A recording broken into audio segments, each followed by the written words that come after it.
Hey guys, how's everyone doing? Give me a shout out in chat. Hope everyone had a great week. Cool, cool. Hey Jesus. All right, so yet another day of lots of stuff to get over. I think we're also going to try and get over, I got a bunch of questions this week on some of the ways that Paul made his alphas, particularly the rock alphas. So we're going to try and get over some of those today as well, in addition to some of the other fun stuff that we're going to be doing. So as usual, I'm not going to take up too much time. We can just kind of jump right in, Paul. Hey everybody. Before I start talking about all this stuff, which there'll be this will be a longer series. This will be like 4, 5, 6. It'll be like 3 weeks of this stuff. So so don't worry about that. You're missing out on. Let me move this chart down. You're probably getting a white square over there. So now, well, first of all, let me talk a little bit about what I've been seeing on the people have been posting. I want to say great job. You guys are really picking this stuff up really well. I mean, don't be discouraged if you're not like getting it exactly the way I get it. And like, you know, I've made those things more than once, so don't worry about that. Like, you guys are doing great for like your first go for sure. Yeah, so I'd say the hard surface stuff, you know, it's really nice. And I want to say everybody in the comments is everybody who does the stuff is like, oh, yeah, that was a lot harder than I thought, and it took a lot longer than I thought. So my answer to that is you guys are doing it right, and when you're doing it right, it takes a lot longer, and you'll notice that. So good job, because doing it longer is probably a very good sign. And I've noticed, the level of work has definitely been, shooting up from the stuff I usually see in people's demo reels. So this stuff is definitely on a professional track. Very good. Yeah, I'm glad that people are trying out the rocks and the trees and the flowers, and seeing some pretty nice flowers being made. Good job. Yeah, alphas are a little bit tricky. I want to talk a little bit about alphas. Alphas are, what am I going to say about alphas? I didn't come up, there's no real one way to do alphas. Alphas are, if you were asking me how did I come up with it, I pretty much, alphas, you have to sort of, I think you have to step back from thinking of making alphas as a something that is like a method to alphas. I think that is not the right way to look at like making those things. It's sort of you sculpt some rock, and then as you're sculpting, you think about the shapes that you're trying to recreate over and over again, and those little shapes. If you feel like you're doing a certain edge a lot or a certain sort of cut a lot, then try to recreate it on a plane and sort of. Because the reason that I came up with those is for every one that you see that I kept, I have maybe like 10 that I tried making that are duds. So I sort of, like, alphas are definitely project specific, and they're definitely like, they require like a little bit of, they require lots of back and forth with with sculpting, and it's also like the way you sculpt personally too. Like the way my alphas work, they work with the way I sculpt. So if you as you, I don't want to say like I'm copying out, like there is no way, but there is. Okay, there is. But I gotta say, like, you definitely have to sort of test out. I would spend more time testing it out. The way that testing out those things. In sculpt. So if you're sculpting something that's not working very well, just step back and sort of think about, do I need to make this piece, do I need to make this cut? Is it too high frequency is usually the problem, or can I just look at the resulting dot that's come out of it, and you can sort of see like how to change it. So I'm going to start talking a little bit about what I'm doing in front of you right now. So as you can see, this is a horse. let me save this real quick. I'm going to talk a bit about the next couple of weeks starting from now. Let's see which workshops. So 4, 5, 6 is talking about pretty much my favorite. Well, 4, 5, 6, and then 7 and 8 are all talking about my favorite subject, which is creature sculpting. So with creature sculpting, let's talk about reference. So, the first couple of weeks we're going to start from the inside out. We're going to do from bones, muscles, and then skin. And then we're going to talk about, and then 7 and 8 is going to be more skin detail. So, but 4, 5, 6 is bones and getting the muscles on the bones right, and then like putting the skin on top. We're going to be doing a lot of dynameshing and sort of hacking things out, and then we're going to be dealing with topology of the characters, and I'll throw in some UVs in there as well. So let me see. All right, so the most important thing about sculpting anything, so you see this sort of, these pictures I came up with. Actually, I wasn't sure what I was going to sculpt today, so I sort of just started browsing the internet for ideas. I always, so let me show you guys. Whenever I start doing anything, I always, the reason I could make it look correct is because I understand what I'm doing. As you guys can tell with from the assignment of the hard surface assignment, having good reference is super crucial. So the same thing goes with anatomy. I'm going to, let's see, let me go back into, let's say for this rhinoceros. So for a while ago I made this rhinoceros, and then I start out sort of looking at different pictures of different types of rhinos, to get sort of, every time I make something, I come up with like quite a bit of reference. This is actually one of the lower ones. Sometimes I'll find like, I have to come up with enough pictures that I understand what I'm doing completely, or else I'm not going. It's sort of, I get question marks arise, and I mean, I make up stuff, yeah, for sure, but I don't make it completely out of nothing. So I sort of pick and choose the pieces that I like. For example, I might like, if I like this wrinkle on this one, I might like the neck of this one. Well, this is, I think this is an Indian rhinoceros, different type. This is like to see the skin. This is just to sort of see the sort of layout of the bones. Well, this one. So I sort of have to, everything I make it tends to be like an amalgamation of a whole bunch of stuff.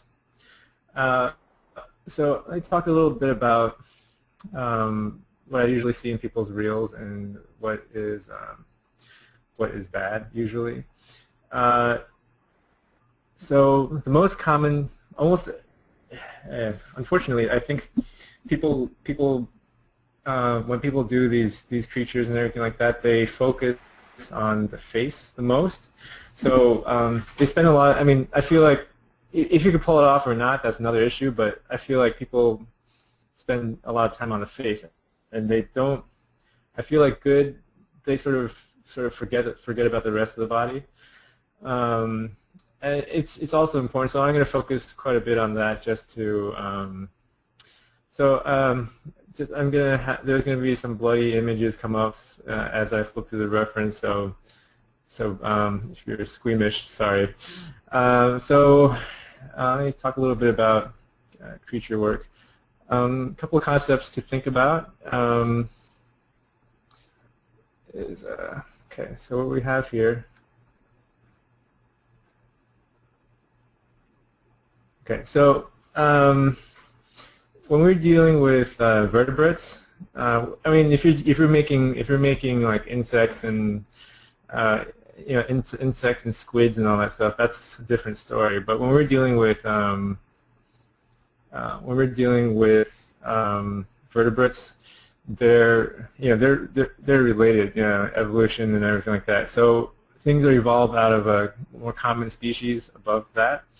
So even though things are different, the joint placements, there's like relative. When I say comparative, like there's the same joints will be in a different shape on a different creature. So this is a concept that people usually know about it, but they sort of, once they start sculpting, they sort of forget that it exists, and all of a sudden things don't, things aren't working right when they get all fantasy on you. So, arms, everything. If you look at your own body, just you can sort of, you have to make sure that the relative version of that shows up on.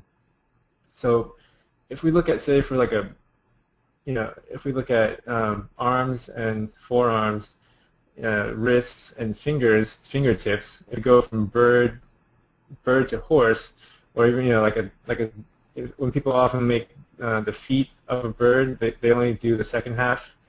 They don't actually, they forget that there's actually a thigh up there. They only usually do they have like a little popsicle stick out of the bottom of like a round thing. So things like that, you have to sort of go all the way up the chain. So here's skull. This is the skeleton of a rabbit. This is one of the possible things I was thinking about doing. So I want to. Well, today I'm going to start roughing out like a skeleton of I'm going to focus on the hips, the knees, like the ankle area, and the shoulder blade placement. I'm going to be talking about the head more in another class. Let's see. So, okay. So let's go through this. So here's deer skeleton, very similar to a horse. You'll see that as the species go, you'll start seeing like you'll get the way that you can improve on this. You'll sort of see different muscle types and studying different muscle sort of placements and sort of, well, after you do one, you could take a look at the bones and muscles of a similar animal. So if I'm doing a horse, like sheep, giraffe, deer, these are all sort of similar animals, and you can sort of see where it's the same and where it diverges, and that'll definitely help you sort of understand a whole series of species in one go. And then you can sort of, as you sort of evolve from one to another, you can sort of understand. So this is the legs, muscles of a giraffe. It's kind of quite similar to deer, just much bigger. So okay, this way, horse skull. I think this is a wolf. Wolf skull, canine. Canine. You got the feet. Feet change a lot down here. Teeth. Horse. Oh, I want to talk a bit about some books I really love. Relics by Peter. I don't know how to pronounce his name, but this guy, I love his books because here's a rabbit with before we had the rabbit skull. Here is rabbit muscles. One thing that I see people mess up a lot on is knees and armpits, like here and here. So when people, I see this all the time. So they're not sure how to resolve the connection between here. So the way the muscle sort of goes here, and then this one goes behind it, and this one there's overlap, and when one round tube goes one in front and one goes in back, and like the order that it overlaps, that's really most of anatomy. So it's like where things overlaps, what's hard, what's soft. That's super important. Okay, horse skull. Oh, this is another book I really like. Photography book by, this is a really oversized book, Tim Flash, and it's has some great pictures in there of skin detail that's amazing. Comparative anatomy. Somebody drew this. I found it on the internet. From horse to human leg muscles. So okay, here we got. Oh, this is the part I really care about up here. So so this is I think this is cow, right? So cow, how this stuff connects over here, the tendon and all that good stuff. Okay. I love getting real pictures. I mean, I love getting real pictures of real muscles because when you see like pictures of artistic interpretations, it sort of definitely dilutes it. You know, it's everything is like, I guess you guys don't even use VHSs anymore, but when you sort of make a recording of a recording, it degrades. So this is actually what we're going to be trying to do.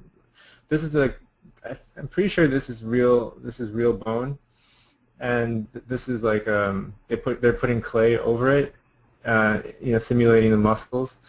And we're going to be doing something similar, but in ZBrush. I mean, I'm pretty sure you guys all seen Ryan's Etcher thing and all that stuff. But we're going to be doing something similar with this. We're not going to go into as detail as, well, I'm not anyway. I'm not going to go in as much with this, but I am going to sort of put out the sort of main points as my landmarks that I sort of keep an eye out for.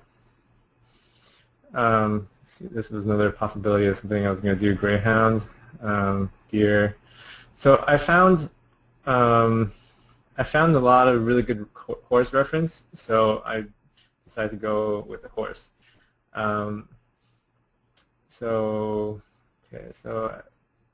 this is from a veterinary page. There we go. Muscles, deer. Okay.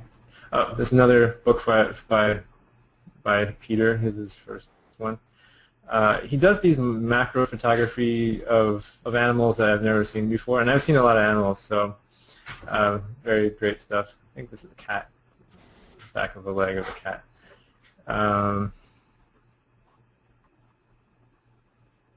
Okay, so I found a lot of great horse anatomy things. You have to, think when you find a whole treasure trove of anatomy, it's sort of great because people don't usually take pictures of the bottom sides, and this was great. It sort of explains all this stuff right away. Because the sort of cross section of things going left and right, in and out. This we'll be dealing with this. Actually, I didn't notice these bones going out here. Actually, that makes sense. I'll explain that in a bit. Okay, legs. Yeah, legs are. I've been saying this to people at work. I've made characters a lot, but every single time I make legs, they take just as much time, if not even longer, each time. I haven't found a fast way to do legs, and I guess they're just really complicated things. I feel like I could get through the face much easier than I could get through like a good sort of leg. I do think that there's much more pieces that fit together to make a leg look correct, and it's completely asymmetrical as well. I mean, people think of legs as sort of this tube that bends at a couple spots, but it's actually way more complicated than that. And I feel like that's when I look at someone's creature reel, I often go straight to the connecting points. How like this, and this. If you get this right, people always mess it up. So all you had to do is look at people's like how well do they handle the hard parts, which is this 1, 2, 3. If they get this right, then it's usually like, whoa, that's amazing. This guy's really good. So it's one of those things that it's impressive if you get it right. So just it's worth spending the time to do that. Okay, here we go. So forearms over here. Very good. Okay, so all right, so that's my reference, my sort of reference page for the horse.